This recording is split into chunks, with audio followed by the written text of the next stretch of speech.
Deuteronomy chapter 11. You must love Yahweh your God and keep his injunctions, his laws, his customs, his commandments. Mark this day how it was with you who received the instruction, not your sons. They have not known or seen the lessons of Yahweh your God, his greatness, the might of his hand, the strength of his arm, the signs and the deeds he performed in Egypt itself against Pharaoh and all his land. What he did to the armies of Egypt, to their horses and their chariots, how he poured the waters of the sea of reeds over them as they pursued you, leaving no trace of them to this day. What he did for you in the wilderness before you reached this place. What he did to Dathan and Abiram, the sons of Eliab the Reubenite. Now, right in the midst of all Israel, the earth opened its mouth and swallowed them, with their households, their tents, and all of theirs. It is your eyes that have seen this great work that Yahweh has done. You must keep all the commandments I enjoin you this day, so that it may have the strength to conquer the land in which you are to cross, to make it your own, and to live long in the land which Yahweh swore to give your fathers and their descendants, a land where milk and honey flow.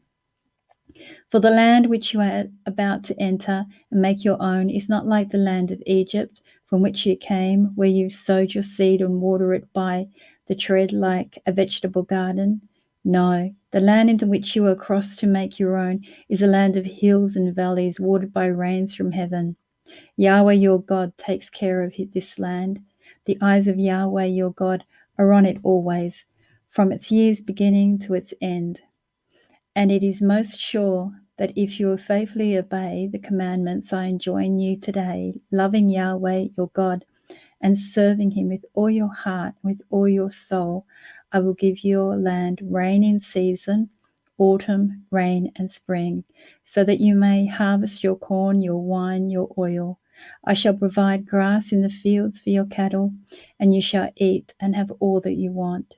Take care your heart is not seduced, that you do not go astray, serving other gods and worshipping them, or the anger of Yahweh will blaze out against you. He will shut up the heavens, and there will be no rain, and the land will not yield its produce, and you will surely die in the prosperous land that Yahweh is giving you. Let the words of mine, remain in your heart and in your soul. Fasten them to your hand as a sign, and on your forehead as a circlet. Teach them to your children, and say to them, whether at rest at your home or walking abroad, or lying down or at your rising, write them on the doorstep posts of your house and on your gates, so that you and your children may live long in the land that Yahweh swore to your fathers he would give them, as long as the sky is above the earth. For if you faithfully observe all the commandments that I enjoin you today, loving Yahweh your God, following his ways and clinging to him, Yahweh will dispossess all those nations for you, and you shall dispossess nations greater and more powerful than yourselves. Whether the sole of your foot treads shall be yours. Your territory shall stretch from the wilderness, from Lebanon, from the river Euphrates, to the western sea. No man will be able to stand against you. Yahweh your God will make you feared and dreaded throughout the land that you tread, just as he promised you. See, I set before you today a blessing and a curse. A blessing if you obey the commandments of Yahweh your God that I enjoin you today. A curse if you disobey the commandments of Yahweh your God and leave the way I have marked out for you today by going after other gods that you have not known. And when Yahweh your God has brought you back into the land in which you are to enter and make your own, you shall set the blessings of Mount Gerizim and the curse of Mount Abel.